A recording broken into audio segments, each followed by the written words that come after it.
A new faction has officially arrived on Monday Night Raw, and they just inserted themselves directly into the Bloodline War.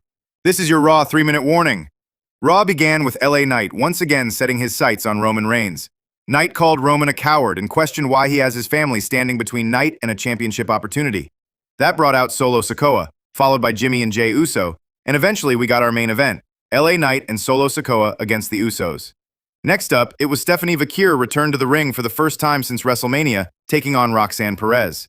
Judgment Day predictably became a factor with Liv Morgan and Raquel Rodriguez at ringside, but Becky Lynch came out to even the odds. That allowed Vaquer to pick up the victory, but afterward, Becky reminded Stephanie that this is now twice that she's helped her. And remember, Vaquer challenges Liv Morgan for the Women's World title on Raw in 2 weeks. Backstage, Dominic and JD confront Rey Mysterio, asking why Dominic wasn't included in the tournament. Things got heated before Javon Evans attacked both Dom and JD from behind. Next, we move to the semifinals of the tournament to determine Roman Reigns' next challenger. Rey Fenix faced Dragon Lee in arguably the match of the night. Lee threw everything he had at Fenix, but Fenix survived and punched his ticket to the finals. We then got a vignette promoting the Raw debut of Lola Vice on September 14th in Mexico City. Then it was time for the contract signing for Sunday night's main event between Bron Breakker and Oba Femi. Breakker claimed Oba only has his spot because Bron got injured. Oba responded by telling Breakker that in any other era, he could have been the face of WWE, but unfortunately for him, he's living in the Oba Femi era. Of course, things got physical. Austin Theory tried to get involved, but Oba sent Theory crashing through a table while Breakker escaped.